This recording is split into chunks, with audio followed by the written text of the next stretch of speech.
যদি ৰহস্য আছে তেতিয়াহ'লে পোহৰলৈ আহিবই, আমি দৃঢ় বিশ্বাস।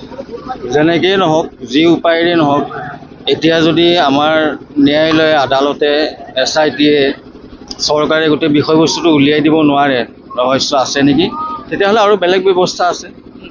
ৰাইজ আছে, গোটেই অসমখনৰ ৰাইজ আছে, নহয় জানো? অসমৰ ৰাইজ আছে, আৰু একো নহ'লে ভগৱান আছে নহয়। এই সমাধি ক্ষেত্ৰত হাজাৰ হাজাৰ চাকি ডেইলি জ্বলি আছে। যদি কিবা ৰহস্য আছে, যদি কিবা আমি ভাবিবলগীয়া কিবা কথা আছে, সেইখিনি কথা এতিয়া খুব সোনকালে আমাৰ মাজলৈ আহিব। সকলোৱে আমি আশাবাদী ৰৈ আছোঁ, আৰু ন্যায়টো পাবই লাগিব যেনেকেই নহওক। মই কৈছোঁৱেই কথাটো। গতিকে জুবিন গাৰ্গ মানে এনেকুৱা নহয় যে কিবা এটা আদালতে কৈ দিলে সেইটো মানি ল'ব সকলোৱে, মানুহেতো মানি নল'ব।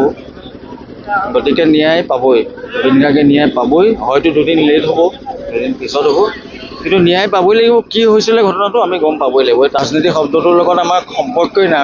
মই যিমান দিন বুজিব পৰা দিনৰ পৰা অকল তবলা চবলা বজাই থাকিলোঁ, মই সংগীততে সোমাই থাকিলোঁ। মই সঁচা কথা ক'বলৈ গ'লে মই একোৱেই নাজানো, একো বুজি নাপাওঁ।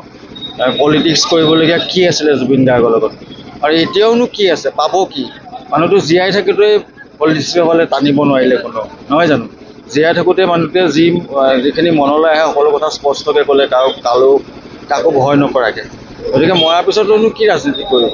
ৰাজনীতি কৰি লাভ নাই আচলতে। যদি কৰিব, মানুহে যদি ভাবিছে যে ৰাজনীতি কৰিছে, আৰু যদি কোনোবাই কৰিছেও, সেইটো কৈ একো লাভ নাই। গতিকে মানে কৰিলে অসমৰ ৰাইজে এৰি নিদিব। অসমৰ ৰাইজৰ ওপৰত সম্পূৰ্ণ আস্থা আছে।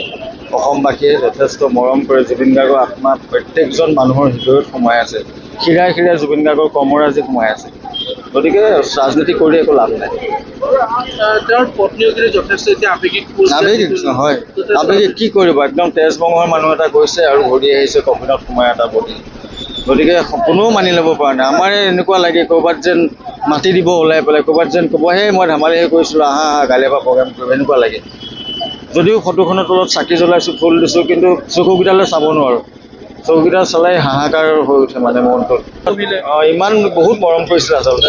আচলতে মৰমৰে আৱৰি ৰাখিছিলে জুবিন গাৰ্গে। চব ক্ষেত্ৰতে, চব ফালৰ পৰা সাহস আছিলে আমাৰ। আৰু তেওঁলোককো একেধৰণে, অকল মোক বুলি নহয়, জুবিন গাৰ্গে মোক যিমান মৰম কৰে, নিজৰ ভনীয়েকক যিমান মৰম কৰে, ৰাস্তাৰ ভিক্ষাৰীটোকো সিমান মৰম কৰে। আপোনালোকে দেখিছে এতিয়া ছ'চিয়েল মিডিয়াত মানুহবিলাকে কৈ আছে, কালি এগৰাকী গুৰুম বুলি এগৰাকী মহিলাই কোৱা শুনিছে চাগে আপোনালোকে, যে তেওঁৰ ল'ৰাটো কিডনীৰ ট্ৰিটমেণ্ট কৰিবৰ কাৰণে 5,30,000 টকা দিছে।